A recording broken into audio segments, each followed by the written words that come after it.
আল্লাহ পাক রব্বুল আলামিন যদি মানুষকে উপকার করতে চান, সাহায্য করতে চান, ওই মানুষকে সাহায্য করেন যে ব্যক্তি আল্লাহর কাছে চায়, যে ব্যক্তি আল্লাহর উপর ভরসা করে।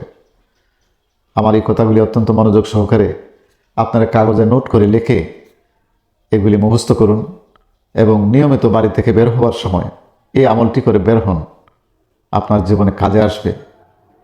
আজকে যে বিষয়টি আলোচনা করব সেটি হলো, আপনি যখন বাড়ি থেকে বের হন তখন প্রতিটি পদে পদেই আপনার বিপদ হতে পারে।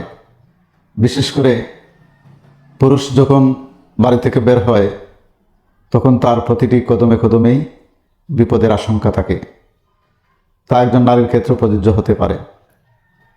আল্লাহ সুবহানাহু ওয়া তাআলা যদি মানুষকে নিরাপত্তা না দেন তাহলে কে তাকে রক্ষা করবে? আপনি যখন বাড়ি থেকে বের হলেন, আপনার গাড়ি অ্যাক্সিডেন্ট, ছিনতাইকারীর কবলে পড়া, ডাকাতের কবলে পড়া, বিভিন্ন ধরনের বিপদ মুসিবত আপনার সামনে থাকতে পারে। এ থেকে আপনাকে একমাত্র আল্লাহই রক্ষা করতে পারেন। মানুষ যখন আল্লাহর উপর ভরসা করে তখন আল্লাহই তার জন্য যথেষ্ট হয়ে যান। ওয়া ইয়াতাওয়াক্কাল আলাল্লাহ ফাহুয়া হাসবুহু। যে আল্লাহ রাব্বুল আলামিনের উপরে তাওয়াক্কুল করে ভরসা করে, আল্লাহই তার জন্য যথেষ্ট। কাজেই আপনি বাড়ি থেকে বের হওয়ার সময় এমন কিছু আমল করুন যে আমলের দ্বারা আপনি নিরাপত্তা লাভ করবেন, সকল অনিষ্ট থেকে নিরাপদ থাকবেন, নিরাপদ ভ্রমণ করে আপনার কর্মস্থল থেকে বাড়িতে ফিরবেন। আজকে এইরকম কিছু কথা বলবো। আশা করি এই সহজ আমলগুলি করলে ইনশাআল্লাহ আল্লাহর সাহায্য আপনার উপরে নেমে আসবে।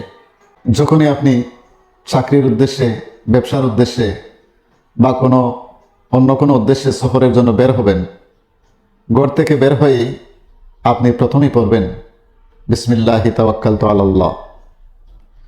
এরপরে 3 বার পড়বেন বিসমিল্লাহিল্লাযী লা ইয়াদুররু মা ইসমিহি শাইউন ফিল আরদি ওয়ালা ফিস সামা ওয়া হুয়াস সামিউল আলীম। আমি নিয়মটি লিখেও দিচ্ছি, আপনারা সেই লেখাটা দেখে আমলটি করতে পারেন। 3 নম্বর, আয়াতুল কুরসি পড়বেন। এরপরে যদি সামর্থ্য থাকে তাহলে গরিব মিসকিনকে 10 টাকা, 5 টাকা যা আপনি পারেন একটু সদকা করে আপনি ভ্রমণে বের হবেন। গাড়িতে যখন উঠবেন তখন বিসমিল্লাহির রহমানির রহিম করে ডান পা দিয়ে গাড়িতে উঠবেন। এরপরে কোরআনের একটি আয়াত তেলাওয়াত করবেন। সিটে বসে গাড়ি ছাড়ার আগে একটি আয়াত পড়বেন, সুবহানাল্লাযী সাখারা লানা হাযা ওয়া মা কুন্না লাহু মুকরিনিন ওয়া ইন্না ইলা রাব্বিনা লামুনকালিবুন। আমি লিখেও দিচ্ছি, আপনারা সেই লেখাটি দেখে মুখস্থ করবেন। এই কয়েকটি কাজ করে আপনি বাড়ি থেকে বের হন, ইনশাআল্লাহ আল্লাহ পাক রব্বুল আলামিন ছিনতাইকারী, চুরি, ডাকাতি, হাইজ্যাক, গাড়ি অ্যাক্সিডেন্ট, সকল রকম বিপদ আপদ থেকে আল্লাহ পাক রব্বুল আলামিন আপনাকে নিরাপত্তা দান করবেন, কারণ আপনি আল্লাহর উপর ভরসা করেছেন। আর যে ব্যক্তি আল্লাহর উপর ভরসা করে আল্লাহ তো তারই হয়ে যান। আল্লাহর অসংখ্য রহমতের ফেরেশতা আপনার পিছনে লাগাই দেন, যারা আপনাকে বিভিন্ন বিপদ আপদ থেকে নিরাপত্তা দান করে। নিয়মটি আবার বলে দিচ্ছি, যখন আপনি বাড়ি থেকে বের হবেন তখন পড়বেন বিসমিল্লাহি তাওয়াক্কালতু আলাল্লাহি লা হাওলা ওয়ালা কুওয়াতা ইল্লা বিল্লাহিল আলিয়্যিল আযীম। 2 নম্বর পড়বেন বিসমিল্লাহিল্লাযী লা ইয়াদুররু মা ইসমিহি শাইউন ফিল আরদি ওয়ালা ফিস সামা ওয়া হুয়াস সামিউল আলীম। 3 নম্বর, আয়াতুল কুরসি পাঠ করবেন।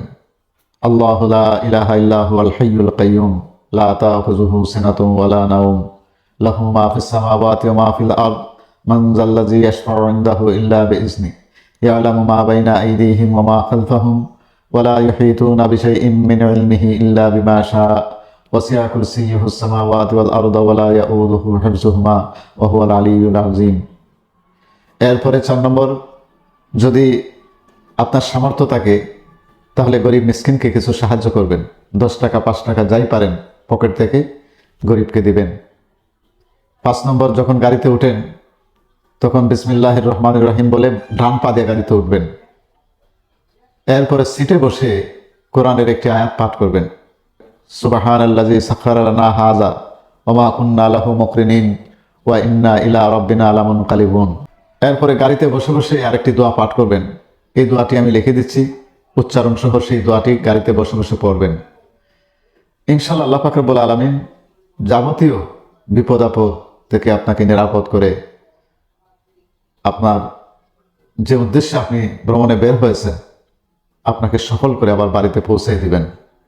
দোয়াটি হলো আল্লাহুম্মা ইন্নী আউযু বিকা মিন ওয়াসাইস সাফারি ওয়া কাবাতিল মুনকালাবি। আবার পড়ছি আল্লাহুম্মা ইন্নী আউযু বিকা মিন ওয়াসাইস সাফারি ওয়া কাবাতিল মুনকালাবি। অর্থ হচ্ছে, হে আল্লাহ, সফরের দুঃখ কষ্ট খারাপ অবস্থায় ফেরত আসা থেকে তোমার কাছে রক্ষা চাই। প্রিয় ভাই বোনেরা, আমার কথাগুলি আপনারা শুনুন, আমল করুন, ইনশাল্লাহ কত বড় উপকার পাবেন সেটা বুঝতেও পারবেন না। আল্লাহ পাক রব্বুল আলামিন যদি মানুষকে উপকার করতে চান, সাহায্য করতে চান, ওই মানুষকে সাহায্য করেন যে ব্যক্তি আল্লাহর কাছে চায়, যে ব্যক্তি আল্লাহর উপর ভরসা করে। আমার এই কথাগুলি অত্যন্ত মনোযোগ সহকারে আপনারা কাগজে নোট করে লিখে এগুলি মুখস্থ করুন এবং নিয়মিত বাড়ি থেকে বের হওয়ার সময় এই আমলটি করে বের হন। আপনার জীবনে কাজে আসবে।